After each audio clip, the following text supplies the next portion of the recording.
David Suarez, welcome Mm. to Seeking the Beyond. Would you please introduce yourself for us? Sure thing. My name is David Suarez, or in Spanish, Suarez, and I am so excited to be on here. It's a pleasure and a privilege to be able to speak to another brother in Christ. It's wonderful to speak to you too. Um, David, could you tell us how did your spiritual journey begin and did you experience a calling at any point? Yeah, so thank God I experienced the blessing of being raised in the church, specifically a Pentecostal church when I was younger. And if Hmm. anyone doesn't know what a Pentecostal church is, some quick notes: a Pentecostal church is the kind of denomination within Christianity in which you have individuals who have a much stronger fixation on speaking in tongues, and sometimes that manifests differently. So that was something I was raised with quite a bit. And I'm no longer in that denomination, and that's perhaps a different story. But I really did come to know Christ when I was much younger. Hmm. I think I just didn't understand what it meant for God to rule over my life and to Hmm. rule over my plans and my goals until Hmm. eventually I was called. And Yeah. that calling would have been about halfway through my time at Brown University. I was going for medical biology, specifically microbiology. And I really, ever since I was 6 years old, I wanted to be a cardiovascular surgeon because I always wanted to see people's hearts get better. That was my big goal in life. And I was like, there's only one way to do that. And that's through, cutting people open and fixing their Hmm. hearts directly. So that's what I decided to pursue. And it wasn't until my time in my undergrad when I developed some idiopathic condition, which means unknown cause. Nobody knows how it happened, but I developed a sleep disorder of unknown cause called idiopathic hypersomnia, a type of narcolepsy where you're just sleepy all day. And no Hmm. amount of coffee or energy drinks could fix that. Trust me, I've tried. Nothing could fix it. And so I didn't know what I had. All I knew is I was falling asleep all the time. And so Hmm. they took me out of the school for one school year just so I can figure out what was wrong. And as I was at home with my family, I had a lot of time to think. I didn't have a Hmm. job. I was just at home with the family. That's a lot of time every single day for a whole year just to let time pass and to think. Hmm.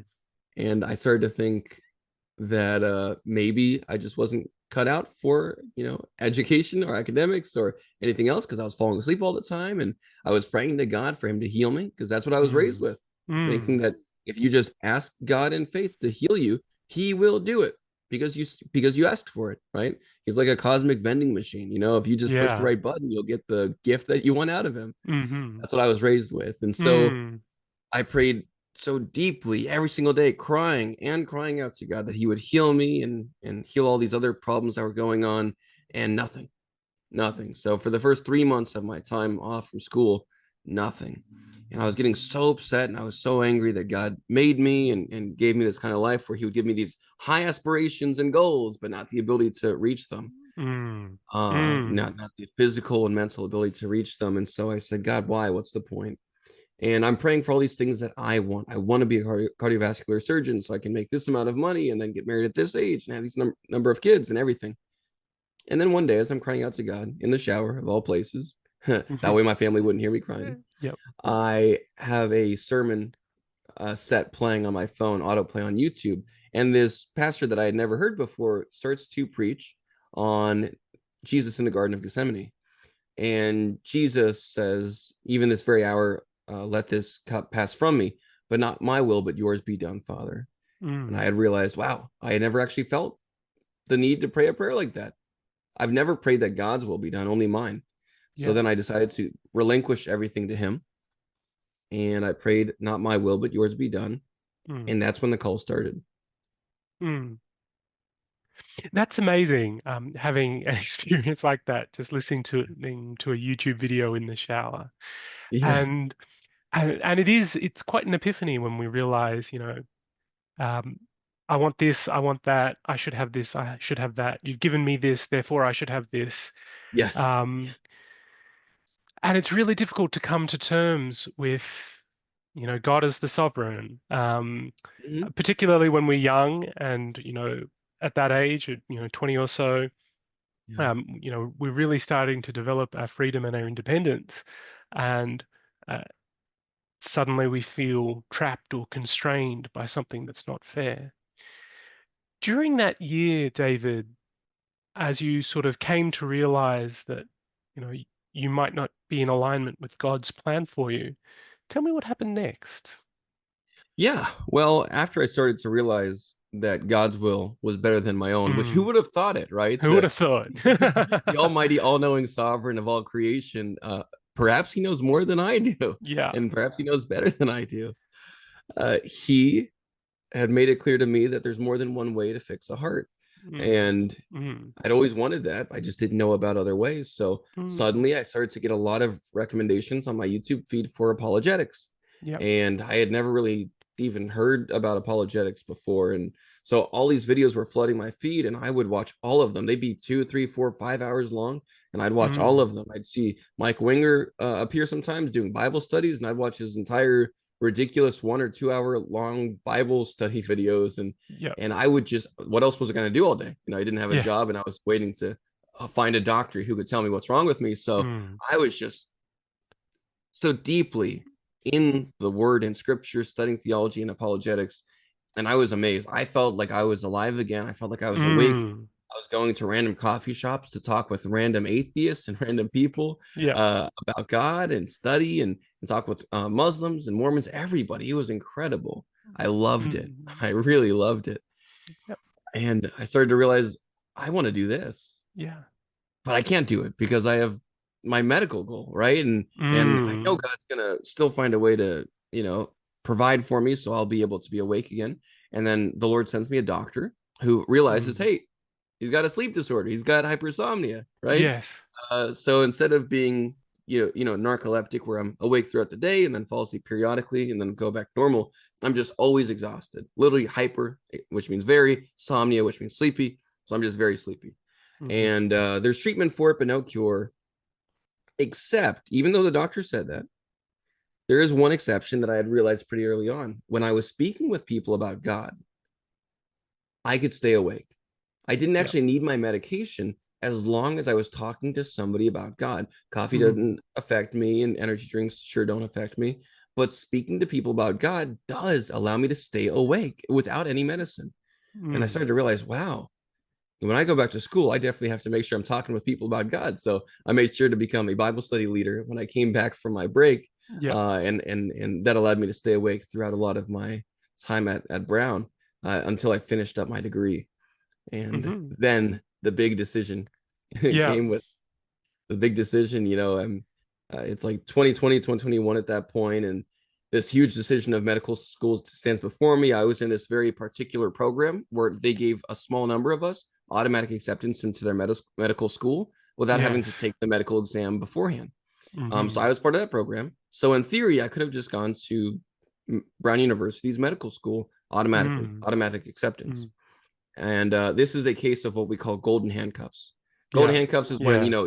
you're locked into a very good situation, but you're still locked into You're it, locked into and it. and Yeah. either you choose to take them off, but then there's no going back, and that's what I was stuck with. So I said, you know what, I'm going to graduate from here, and I still think I want to do medicine because I've always wanted to do it, but I also really love the thought of talking with people about God because that keeps me Mm-hmm. awake. Mm-hmm. Well, I decided to take a year after I graduated with my bachelor's in pre-medical health and human biology. I decided to take a year just to work at a clinic as a scribe, a medical scribe, take notes for the doctors, talk with patients. And I started to realize the things I liked most about my job was not the 70-hour work weeks or Yeah. even really a lot of the doctoral work. I liked the research behind the medications, and I liked Mm. how things work at the complex level. And I like talking with the patients and trying to explain all of this complex instruction in more simple terms. That's what I liked. And I thought, well, how interesting. I do that with the patients. I do that with my coworkers. What if I just did that as my job, right? What if that was my life? I just take these complex theological and apologetic issues and make it accessible to people wherever they are at their level. Mm-hmm. And then I got so excited at that idea. I was like, oh, thank you, God. This is it.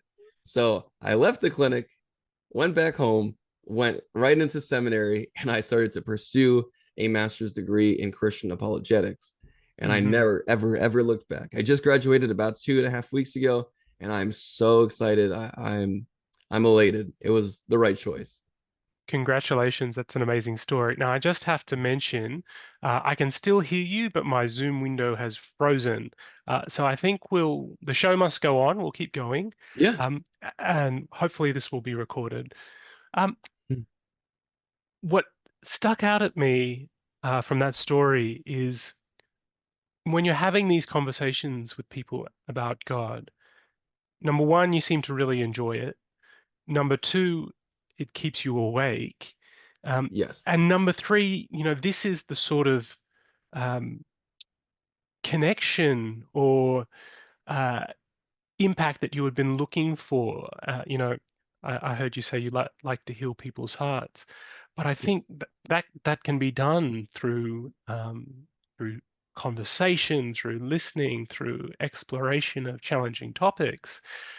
Um, and your journey through Brown and your coming to terms with this hypersomnia illness. Let's talk about what did you love so much about these conversations? Are there any in particular that really stood out at Yes. you as memorable?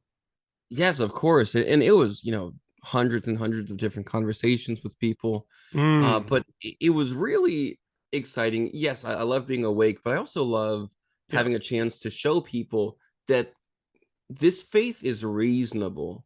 And more Mm, than that, it's good. And more than yeah. that, it's beautiful. Yeah. Uh, and so what I started to do is I did something called conversational evangelism, which is, specifically interview evangelism. So Mm-hmm. interview evangelism is this method for evangelism that I developed just to make it easier for other people to interact with me on deeper philosophical or theological topics. So Mm-hmm. interview evangelism is where I would go to a coffee shop and I would find some random person over there who's relaxing at the coffee shop. And I would just ask them if they'd be willing to help me out with a research project I've got going on for 2 or 3 questions. And there was never a lie. I was always doing real research on all of their questions because I was trying to Mm-hmm. develop theological and apologetic arguments for God. And so I was Mm-hmm. trying to figure out something through inductive reasoning so I can Mm-hmm. eventually make a deductive argument. Yep. So it was real, it was true. Mm. And I would ask them, for instance, the first set of arguments I would ask them about is objective truth. That was for Mm-hmm. one summer. So I would ask people, does objective truth exist? That's the first question. And a lot of people, surprisingly enough, said no. So then I would say, well, okay, that's good to know. No objective truths exist. And I would clarify with them, and they're like, and I'm like, so, objective truth means things that are like objectively factual, Mm-hmm. for sure fact. And they're like, yeah. I said, okay. Is that objectively true? That no objective truths exist? And a lot of Mm-hmm. people, especially atheists, would be like, oh, well, uh, yes. And I said, it's objectively true that no objective truths exist. And they would say, Yep. yeah. Oh, wait. I meant no. And I'm like, so you're saying that you were wrong by saying no? And they're like, wait, this doesn't make any sense. And I said, okay. Mm-hmm. What I'm trying to get you to understand is that objective truth does exist. And that's the only way you can answer that question. They're like, okay. So Mm-hmm. then after that, I would say, all right, by what faculties of human existence, by what human faculties of our reasoning or rationality are we able to differentiate between objective truths and subjective truths? And they'd give different answers, and I'd be like, oh, well, that doesn't really fit with an atheistic naturalistic model. What you're Mm-hmm. really looking for is something like a mind or a soul that allows you to overcome your genetics and your environment to Mm-hmm. reason between different options. And they're like, Mm-hmm. oh, a soul. And I was like, yeah. So that one was about objective truth, arguing for a soul, and then arguing for the immaterial from that, and therefore arguing from God from the immaterial. Mm-hmm. That was the first set. Then eventually, I went on to the objective morality and asked, are there objective moral truths? And some people, a lot of people at first were very standoffish to this kind of question. Even they agreed to the interview, but they're like, "Oh, objective. That's a little archaic, don't you think? Isn't that a little presumptuous to say there's objectively good, objectively evil?" And I said, Mm-hmm. "Well, okay, let's see if that's the case." The second question would be, what about chattel slavery? Chattel slavery, that Mm-hmm. specific kind of slavery we saw so much, and we still see in modern day Islamic countries predominantly. Mm-hmm. And as a Puerto Rican, in an area that is predominantly more white and atheistic. I do have some advantages in conversation. A lot of more liberal-ish atheistic white individuals don't really like the thought of slavery being a good thing, right? They don't want No. to have to say, they don't want to have to admit, oh, well, okay, slavery was not objectively evil either. Nothing's objectively evil. A lot of them don't want to Mm. say that, right? They, Yeah. they they're like, no, no, slavery is objectively evil. And I'm like, good, we're in agreement. That's great. So that is an objective moral fact that chattel slavery is evil. And they're like, Mm. okay, I guess there is at least one. And I'm like, all right, so let's see why that's evil. So that's another one, and those were fun. But the prime example of all of the interview evangelism, this has been about 2 years going on now at this point. About 250 people I've interviewed for this is on beauty, objective beauty. Mm. Mm-hmm. And that's the most contentious of them all, and yet the one that atheists love talking about the most. Oddly enough, I would ask them two questions. I would ask, what's the first thing that comes to mind when I say the word beautiful? Mm-hmm. And then the second question, after they gave their answer, I would ask, okay, why? Yeah. Why do you think that came to mind first?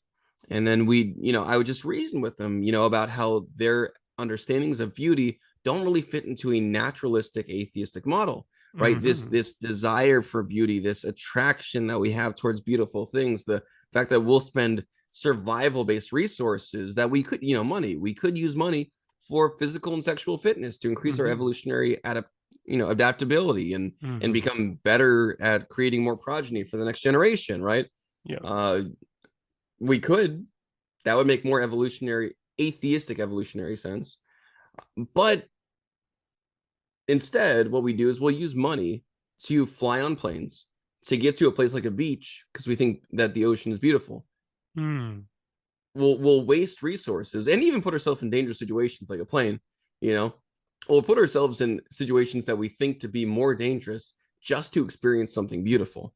We'll Mm. drive hours and waste tons of money. Well, Yeah. waste, I'll put that in quotes. In an atheistic worldview, waste tons of money just to see the beach, just to see this mountain, just to see this lake, Mm. to experience the beauty of nature and the wilderness. Mm. What physical and evolutionary adaptability or physical sexual fitness does that offer to the individual? Well, none that's meaningful compared to the amount of resources you're using. So we don't do it because we have to, but oddly enough, humans do things because we want to. and Mm. and and the atheists will be like, yeah, it's a good point, I wonder why that is. I'm like, in an atheistic worldview that doesn't make sense, but in a Mm. Christian one it does. You Mm-hmm. see, this comes down to the fundamental question that we often hear from atheists. Why would God make us? He's perfect, right? So why would God make us? Did he have a Mm. human-sized hole in his heart? And Mm-hmm. of course, us Christians would not say yes. We wouldn't say yes to that. We'd say no. It's not that God was missing something. It's not that God needed to make us. God wanted to make us, Mm. right? And we are made in his image. Mm-hmm. So of course, we would be the kind of creatures that we don't always need to do things, but we want to do things because we're made in Mm. the image of God who didn't need to make us, but wanted to. It Mm. actually makes more sense in the Christian worldview why humans are as strange as they are. Yep. And that's been effective. Very, very Mm-hmm. effective. And all of that's really interesting to me. Just a bit of background. So I did my undergraduate in software engineering. I love computer games. Um, Nice. but the first thing they teach you in software engineering is reasoning and logic. Um, Mhm. so I found things like modus ponens, modus tollens, argument by Yeah. induction, all those sorts of things have been very useful Mhm. in rhetoric and conversation and when you're trying to land an argument.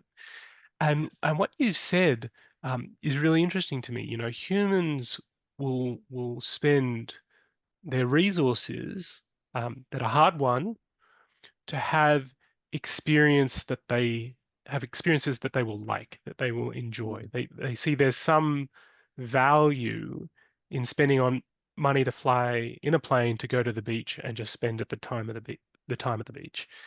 And you're right, this isn't a rational thing to do. There's no, um, you know, financial gain to be had here, and yet we do it. We go to the beach, particularly in Australia. We like going to the beach. I live in the Yeah. city of Canberra, which is inland. All the other Australian capitals are on the beach, but I will go to Sydney to go to the beach or other places.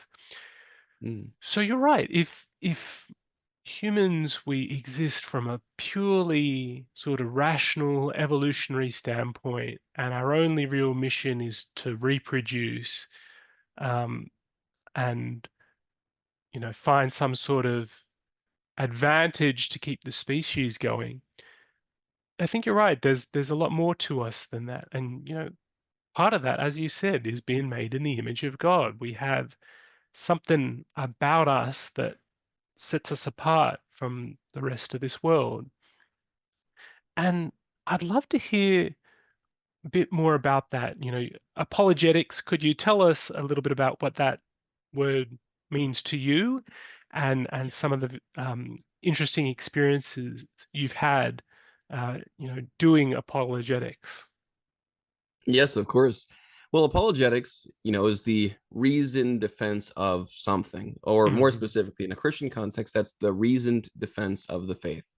Yeah. So it comes from the Greek word apologia in the Bible, which means to defend, right? Hmm. Usually that's more like a legal sense, but as if you're like trying to offer up your defense in courts to show that what you're Yeah. saying is true, in Yeah. rational and reasonable. But the way that that carries over is, and I think because I come from a Pentecostal background, this was very Mm. foreign to me, right? I Yeah. was very focused on experiences. I mean, experiences were key and king. Yeah. Yeah. If you Absolutely. wanted to be a spiritual Christian, it was about making sure that you had the right prayer language. You had an experience where you were, shaking, or, you were one of the people running up and down the aisle at the church with the Mm. flags, or, Yeah. shouting or laughing or crying, whatever it was. And so, despite my natural proclivity towards more rational thought, that didn't stop me from when I was younger, just being engulfed in this church environment, with true brothers and sisters in Christ. Mm. But I just didn't know that there was a way to think rationally and to defend my faith with reason. Hmm. And so, I pursued apologetics. The moment I had a taste of it, I just couldn't get enough of it. And Mm. after a while, I started to study Mormonism, Jehovah Witnesses. I started to, dive really deep into Islam to understand how Muslims argue, atheism and agnosticism, a little bit of Hinduism and Buddhism as well, Mm. just to really understand like their fundamental foundational assumptions and metaphysics about reality, just to see Yeah. how that differs from the Christian worldview. Hmm. And especially in my main focus is on my YouTube channel, my Instagram, TikTok, and everything else. I work with a lot of the YouTubers that deal with Islamic apologetics. So Hmm. I've worked with Reason Answers, David Wood occasionally, Apostate Prophet, and like that crowd. I've worked with them before to deal with Islamic apologetics. Hmm. But I also still have deep in my heart a desire for atheism, and so Mm. Mm. for instance, with Mormons, that was one of the first groups I really became interested in terms of just apologetics and outreach. I would go to a local college while I had my year off and while I had some free time. I would go to a local college and I would just spend some time uh, talking to any of the Mormon missionaries that would come by. And I would spend 2 or 3 hours just talking with them and asking them about the Book of Mormon, the Pearl of Great Price, the Doctrines and Covenants, Yeah. their beliefs about the nature of God, Joseph Smith, etc. Mm. Mm. And eventually they stopped coming around. I guess I was getting in the way of some of their missionary work. So I was a little bit upset and a little peeved. So Mm. I said, you know what? I know that you're able to request Mormon missionaries to come to your area. So I went on the website and I Yeah. requested to speak with a couple Mormon missionaries to go at the college that I was, using as a study area. And they didn't know my email, so they didn't know it was me. And so they sent what they said was they would send one Mormon missionary. By the time I got there, though, they had sent four, Yeah. and it was two men and two ladies. And I was like, well, that's fair enough. That's a better audience. And so I was talking with them, and they promised me 2 hours. And as I was speaking with them about their beliefs and their faith, Mm. they only gave me 45 minutes. Hmm. After a while, they said, sorry, we forgot we have a completely different meeting and we have to go. And I was like, well, no, wait a second. I still have a question. They're like, no, no, no, sorry. We totally forgot about this other meeting we wrongly scheduled. And they walked really fast. right out of Yeah. that building. And I was like, oh, Hmm. what's the point? You know, Yeah. so that was a Yeah. fun one. And that Muslims were more interesting. Muslim. Okay, so let's dive a little bit deeper into this. So you're uh, trying to find uh, rational arguments or rational explanations that will appeal to people of other faiths of why Mm, Christianity uh, is true, right, and good. Um, yes. what are some of those interesting arguments you've heard? Because I mean, you talked about the Mormons, the Latter-day Saints. Uh, one of the and I've thought about this, and I don't mean to offend any Mormon people, but you know what I find interesting about Joseph Smith and another testament of Jesus Christ is the Mm, idea that you know Jesus wasn't able to complete the mission. Jesus needed Joseph Smith to get the job done, um, mm, and I think that perhaps doesn't sit so well with me. So, yes. Same. what other arguments like that? Like, could you give a couple of examples Yes. of your work that's come up with Muslims or atheists or other people, um, memorable encounters or arguments that you've made that you really Mm. felt like, yeah, I feel like I've been persuasive. Yes. Well, one of them, and it'll be in the second book that I write because my first one is just Introduction to General Christian Theology from seminary and Mm, the things I yeah. learned there. But in my second book, when it comes out, it talks a bit about this. So I did responses to atheist philosophers like Michael Roos and Paul Draper. And Hmm. Michael Roos, in one of his essays on like the naturalist challenge to religion, and Paul Draper had his own, indifference hypothesis. Basically, in the naturalist challenge to religion, Michael Roos, as an atheist, argues that, oh well, we don't really need to appeal to its supernatural explanation for all of these various aspects of human nature, like Mm, conscience or consciousness. I mean, yeah. and our objective moral sense, the fact that we believe in objective morality. He agreed Hmm. that humans really do believe in objective morality. He just Hmm. said, but it's fake. And it's fake because it's an evolutionary deception. And then Hmm. in his own essay, he actually explains, yes, it's true. Since that's a deeply grounded belief and conviction we have, and it's false, this is good evidence that under an evolutionary model, we have very deeply grounded convictions that are deceptive and false because of evolution. So Hmm. you have no real way. This is his own words that I'm paraphrasing. We have no true way of discerning reality from fiction, deception Hmm. from, real substance. All we can do is try to make like internally consistent systems, but we have to Hmm. admit that we have no idea what actual reality is like, which is ironic Hmm. for a guy who's saying that we can describe reality without appealing to the supernatural, because at the end of his paper, he says we have no way of knowing what reality is really like. Yeah, So which is that's interesting. it's interesting, and it's really damaging. It's very damaging because the Mm, whole point was that, naturalism is supposed to be able to have this perfect explanatory power for everything except for mm, reality.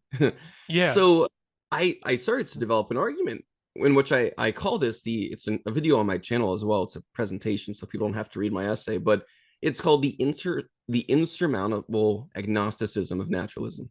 Hmm. So my argument is this: naturalism, the philosophical worldview version of atheism, in which there is no such thing as a supernatural.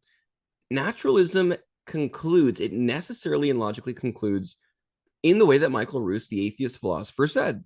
There's no real way to distinguish objective from subjective reality, Mm, the true nature of reality, because our faculties of reasoning and our sensory faculties are very likely deceived by evolution for pragmatic purposes. It's all about survival, not truth. And hmm. so, if that's the case, naturalism is a self undermining system. It, Hmm. it undermines your ability to reason. Yeah, Well, here's the issue: if naturalism undermines your ability to reason, then it is by definition an unreasonable system. yeah. It's And unreliable. it's unreliable. And if Yeah. it's an unreliable system by its own logical conclusions, then I shouldn't trust it, and neither should you or anybody. Mm, mm.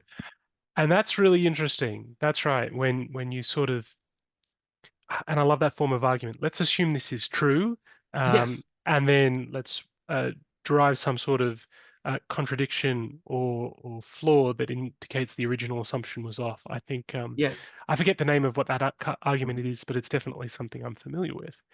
And you're Yeah. right. If the argument comes to a conclusion that sort of is internally inconsistent, it makes sense to me that there's something wrong there. Yes. And and I don't want people to think that, we as rational thinkers, we throw up our arms and we say, oh, well, we can't explain all of it. It must be God. But rather, I Yeah. think for me, God is experiential. It's Mhm. something you encounter with people. And it sounds like you certainly have in your interview evangelism and other things. Uh, and I'd like to add, scripture is very useful for educational purposes, but to truly encounter Jesus, you have to go beyond the pages. You have to engage with other humans, and I love that you've put some serious thought into this about how can you be persuasive. Um, because I really think to influence people, you need to meet them where they are. You can't just say, you're wrong, you're a sinner, you're going to hell, you have to believe what I believe, but Yeah. rather meeting somewhere in the middle and trying to come uh, to a greater understanding for both of you. Yes. Yeah, that's actually where that greater understanding thing is important for the reason I have the name I have on so much of my social media, Be the Mm, Iron. be the So be the Iron is the name I iron. chose based off of Proverbs 27:17. Yeah, As iron sharpens iron, iron so does sharpens one brother iron. Yeah. sharpen another. And so my claim is we should be the iron, be Hmm. the iron that sharpens another brother. Um, Absolutely. and so, I can leave a conversation with an atheist with myself being more knowledgeable and God willing, them being more knowledgeable, right? Yeah, Um, absolutely. and so that's what we should be as Christians. We should want to be the iron. I even tell atheists that they should want this too. You Mm, should want to leave a conversation knowing more than you started, yeah. right? I remember one time I called into the atheist experience, and I was Yes. talking to Aaron Raw and I think some Professor Dave or something. And I was trying to offer an explanation about Michael Russo's argument. And Michael Russo is an atheist philosopher. So I was just trying to ask them, what are your thoughts on Michael Russo's conclusions?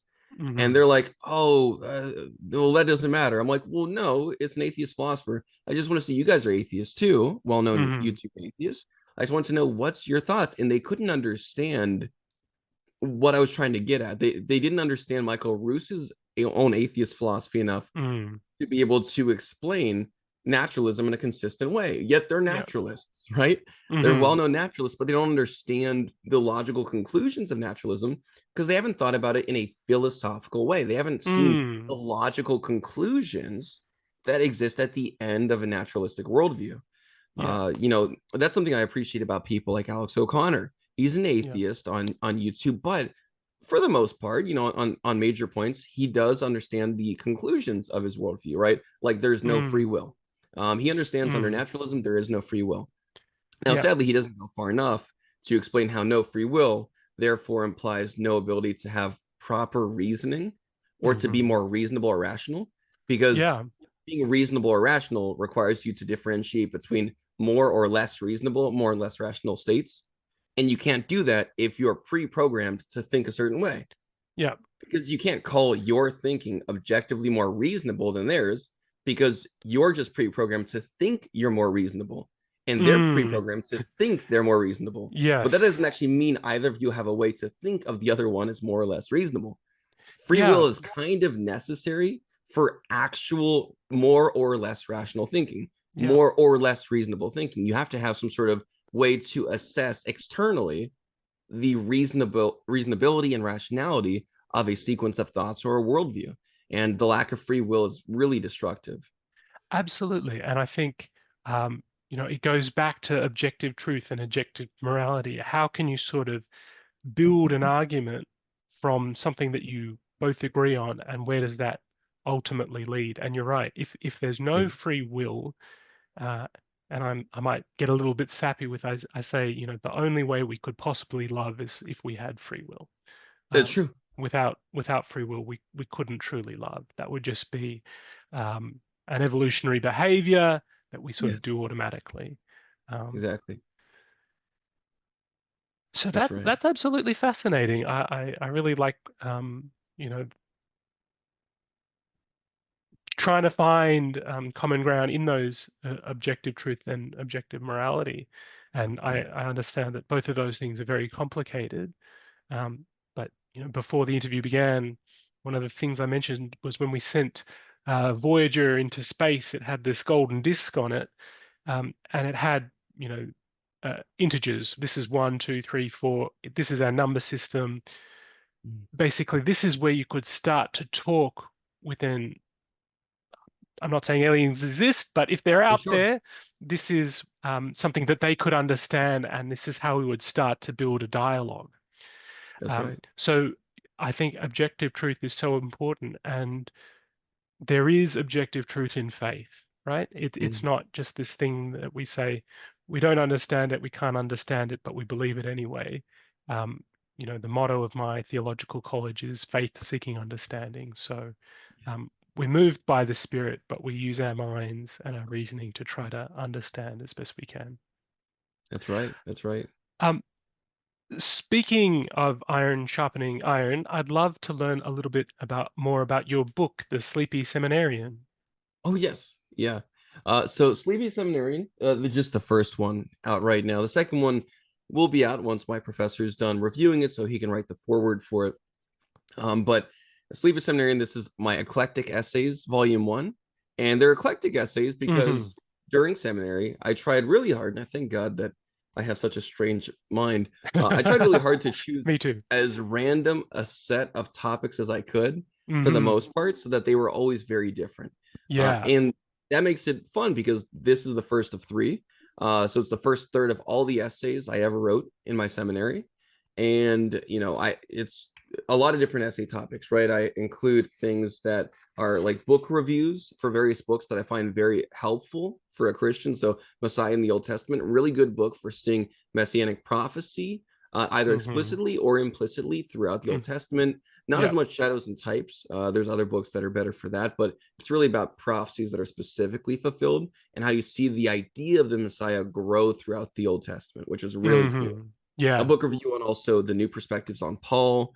So this is like some of the ideas from N.T. Wright and some other people, and agreements and disagreements I might have with his new perspectives on the word justification, what it means to be justified in a Jewish context. Hmm. And then I wrote my own philosophy of church ministry. The fourth chapter is the book Canon Revisited by Walter Kaiser. How did we get the canon, the biblical canon that we Yep. have today, and Yep. how can we trust the New Testament canon is reliable? So I kind of Yes. try to synthesize this whole book down into like 5 or 10 pages to make it very accessible for people. Hmm. Pneumatology, complementarianism, dispensationalism, Oh, the wow. Old Testament prophets and the different ages, eras, general chronology of the Old Testament, all of the major focuses of the world. So, what were the major global events happening during the times Hmm. of the prophets, and what were their major prophecies, and how does that point towards Christ? Post millennialism versus premillennialism. So, I have some eschatology in there as well. And Hmm. finally, a doctrinal summary of a lot of different doctrines. So, I just put a bunch of different doctrinal debates about what is the soul? Where does the soul come Mm. from? Which theory of atonement makes the most sense for the Christian?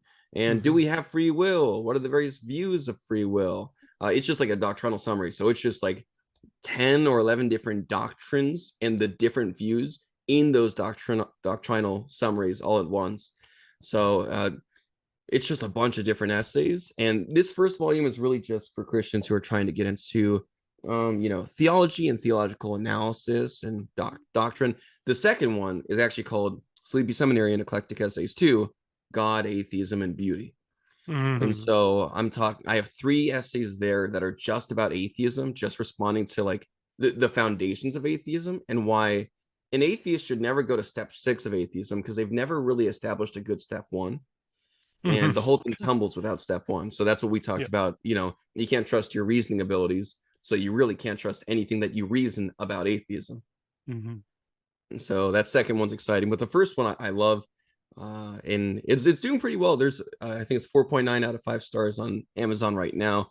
Oh, People have terrific. really been enjoying it, and it's just a good way to get used to like general Christian thought and the variety of thoughts you see in Christian thinking. Mm. So the ebook's also available on Amazon, a little bit cheaper too, which is nice. Ah, terrific.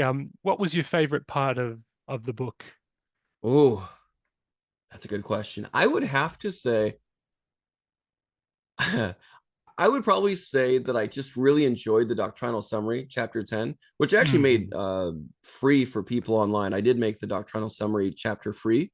I included some extra divisions so people could see a little bit of context for each paragraph. But yeah, I would say that one just because you get so many of the various views people have, which was Yes. really fun.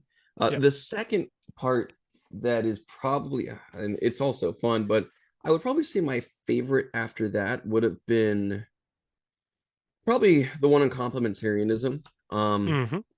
It was a very difficult study to do, really difficult, because that was, again, these are essays from throughout my time in seminary. So you get to Yep. really see just my thinking process at the beginning. This is the beginning of seminary. So these are my earliest essays. You could see my some of my errors in reasoning as well. And I make sure to say that in the introduction. Some Yep. of the ways I concluded at some points here and there might not be the same that I am today, because that was like Hmm. 2.5 years ago, but I finally compiled it into a book. But I did a lot of work with that one, and I think it's really well argued. So yeah, that one was pretty fun. Amazing. And could you just, for anyone who doesn't know, including me, what is complementarianism? Yes, yes, of course. So complementarianism is part of a larger dialogue. There's these two main thoughts in Christian ecclesiology, so church leadership and church structure. Mm. There's complementarianism, which means that men and women are equal in value but different in role in the church environment. And Hmm. then egalitarianism, which means that men and women are equal in value and equal in role in the church environment. Aha. Yep. So egal as an equal, and then Yeah. complementarianism as in complementary. So they have like different roles that kind of work together versus egalitarianism, which says that they have equal roles. So any role in the church can be Yes. occupied by a woman just as much a man. And that's very interesting. My Catholic background, I did consider the priesthood for a bit. I decided it wasn't for me. But yeah, I think that's a very fascinating topic within Christianity, and I can understand why there are disagreements. Yeah, Um, it's very intriguing. Um, I really like the book. The second one definitely has some of my favorite moments into like deeper apologetics and philosophy, hmm. because I also have my first essay on beauty in the second book, and Yes. it's really fun because then I get into like the nature of beauty. Hmm. Uh, I I got so invested, by the way, just to give you some backgrounds as to like Yeah. how my personal interview evangelism started to develop into so much more. Hmm. For the first time ever, I actually started to write a single topic and stay with that topic in seminary, beauty. I wrote my first essay on the attributes of beauty. So, what is beauty? Like, what makes something beautiful? So, I Yeah. wrote on the attributes of beauty. The second one was the acts of beauty. So, what does beauty do when a rational mind interacts with it? And I came to the conclusion that there's three main interactions we have with the beautiful or the sublime, Hmm. and that's the communicative, the generative, and the unitive. So Yeah. simply put, when you experience beauty, there's this unitive effect, as in you really start to become unified to that thing that you call beautiful, and you start to Yes. reflect it in a certain way. You really start to reflect things about that which you call beautiful. So if you one day realize, like, you look at a family and you really just see this beautiful family, the parents are getting along great and all the kids are all smiling and happy, and you really Yeah. just contemplate it and you start to say that is beautiful. There Hmm. is this sense in which you start to not only desire that, but you also start to become more reflective of a kind of familial ethic. You want to be more like a family person. Mm. There's just this unifying effect to experiencing beauty. Yes. And then this unitive effect does start to kind of conform you into the image of that thing which you call beautiful, which is also my essay on worship. But Mm. that's the unitive effect. The second one Hmm. is the communicative effect. So Hmm. when you experience beauty, there's a sense in which you want to communicate the beauty you've experienced to others, right? Mm. A couple hundred years ago, when people went to see a mountain, because everybody from every culture and every time period wants to see mountains, they all love it. Yep. Mountains, valleys, oceans, people love that stuff, right? Even though it's Yep. extremely Yep. dangerous, people love it. Yep. So they wouldn't take pictures, but they would sketch a mountain, they would paint a mountain, they would draw a mountain, they would make poems about mountains. They would want to somehow communicate the beauty that they experienced with other people. And so modern day, we do this very simply. We take photos, right? Yeah, People have yeah. taken so many selfies about everything that, Yep. it's a food. Share it on social media. That's right. A little coffee they had. They're like, oh, look how beautiful the little flower is in it. That's great. Yep. Yeah. we're Yeah. and yet still, even in that silly, simple way, we're still Yeah. communicating beauty. We still, without really thinking about it, we just want to. We want to communicate Yeah. beauty. Even if it's So, something as simple as a cup of coffee. yeah, or maybe like a cute leaf, or some guys they find a really cool stick on the ground. They're like, guys, look at this cool stick. And all the guys in the comments are like, that's an awesome That's an stick. I awesome want stick. that's so cool. Right? We're simple creatures at Yep. times, which is a good thing, actually. And so I think that communicative effect of beauty is really Mm. deep, because then you start to realize, okay, beauty is more strange than I expected. And I'll explain why this is so interesting. It's unitive. You start to be conformed into the image of that which you call beautiful. You grow in Hmm. its likeness. It's communicative. You want to share the beauty that you experience with other people. It's almost like you want to share some sort of good news about it, right? And then finally, the generative effect of beauty is the most interesting, I think. Mm. What we want to do when we experience something beautiful is we want to make something in its image or likeness. We really Hmm. want to make something in its image or likeness, right? Hmm. So we'll either make a painting of it, right? The Yeah. communicative is sharing that thing that we've made, but the generative is making that thing in the first place. We want to Yes. make something in its image or likeness. We see a mountain, take a photo, make a sketch, right? Yep. Or maybe want to make some sort of like clay representation of it. Or write a We poem about it. Or write a poem about it. We want to it causes us to want to make something in its image or likeness. And it won't be the same, but it's in its image, right? hmm So when a rational mind experiences beauty, it desires to make something in its image or likeness. That's just how mm. we are, Yep. right? You even could say that with when it comes to marriage, right? You Hmm. experience this beauty that you see, and so you desire to make something in their image or likeness, aka a baby, right? Hmm. That and so you want to make something in their image or likeness. Yep. It's just the natural effect of beauty. Now, this is these we've got these three acts of beauty, and we have to explain this though. We can't just say Mm. that's the case. We have to explain why, what would best explain these three acts of beauty: the unitive, the communicative, and the generative. Hmm. Well, since in my first essay I argue that there is objective beauty, therefore there is some God that truly exists. In this second essay, I argue now what model of God best explains these three acts of beauty, because all things objective must be rooted in God in some way. So, in Hmm. what sense can we say that God is unitive, communicative, and generative? Mm. Well, a lot of models of God don't really have a good explanation, right? We can't say that Allah in Islam is eternally communicative, right? Who is Mm. he communicating with? In what sense is he communicating with anybody eternally, right? Before there's any world, or in what sense is Allah unitive, right? Hmm. What does he find unity in himself? Well, that's not really unity. That's just isolation, right? So Mm. there's no unitive aspect about Allah. In pantheistic forms of Hinduism, we still don't really see that, right? Mm. Because we can't really say there's communication, since the whole universe just is Brahman or Brahma. And so there's not communication as much as there is like this constant echo. Mm. That is an illusion of communication, but it's never real. It's all Maya. It's all illusion. Hmm. So all these different models of God fail. But what is interesting about Christianity, in Christianity, you could say that there's a true unitive experience in God. God is eternally a unified set. There is truly one God who exists as three unified, co-equal, co-distinct Mm. persons. There is a unitive intrinsic aspect to God's existence in a Trinitarian Hmm. model. Hmm. But not just that. How could you say that God is eternally communicative? Well, again, you actually can say that God is eternally communicating because he's three persons. So there's actual eternal communication and unity of communion and communication between the Mm. three persons.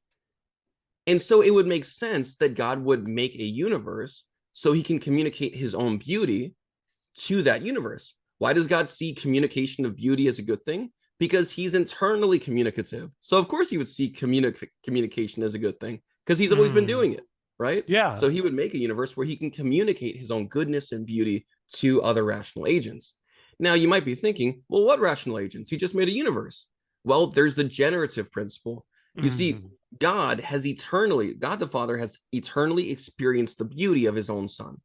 mm, He has always beheld the beauty of his own Son and of the Holy Spirit from whence proceeds both of them, right? So if a rational mind, when experiencing beauty, desires to make something in its own image or likeness, it would make sense that God, eternally experiencing his own beauty, would desire to make something in his own image or likeness. And what do we see in Genesis chapter 1? That God made mankind in his own image or likeness. In the image of God, he created them, male and female, he created them. mm, So the Christian model of God is very robust at explaining not only beauty, but also why beauty is the way that it is, right? mm. If beauty pre-exists in God, then these three acts of beauty must pre-exist in God too. We can't get Yeah, off the hook with that. Thank God Christianity doesn't have to worry about getting off the hook. It's on the hook. It's the explanation for the hook, right? yeah, It's yeah, God is unitive, and therefore he would see unity as a good thing. God is communicative, so he would see it as a good thing because he is good. And God is generative, the yeah, Son is eternally generated, eternally begotten of the Father. So the yes. generative act is in God's eyes a good thing. And therefore he would desire to make something in the image and likeness of his son. I'm definitely going to have to read this essay, David. Yeah, yeah. The beauty of God and the beauty of His creation, explained. Sometimes we sort of sense it, but being able to put it into words is a challenging task. So I admire what you've done. Um, Thank you. I praise God for it. That's why God gave me 250 atheists to talk to. So I would finally have a way to yep, you know, break it down to three things instead of 250 things. yep. David, where can we find you online? Is there a call to action you'd like our listeners to do today? Oh, sure. Well, I appreciate that. You could find me on Be the Iron on YouTube. You can find me also on Be the Iron on Instagram, and I've been doing more posts on Instagram lately. There's been more traction there with my atheist and Muslim viewers, and that's where also I'm going to be posting a lot of information about my book. Also, if they find me on Be the Iron on Instagram, they'll see that I have a free ebook giveaway this entire weekend. So the ebook version of my book will be completely free. Like just Oh, you can, fantastic. yeah, like you don't. And by the way, everybody, I know it's kind of crazy. Don't use your money for the next couple of days, okay? I know it's crazy, right? But I'm Yep, actually trying to give y'all a chance. It's on Amazon. yep. Wait until Saturday or Sunday, right? So that's May 17th, May 18th. And then go on Amazon and you can get this for free, the ebook version of it, the ebook or Kindle version of it. And then you could, God willing, leave me a good review for that first one. And yeah, so Instagram would be great. And you could find all my other information there. And one more time, what's the title of the book? Yes, Sleepy Seminarian Eclectic Essays 1. David Suarez, thank you so much for speaking with me today. Thank you so much for having me. This was excellent. God bless you, brother.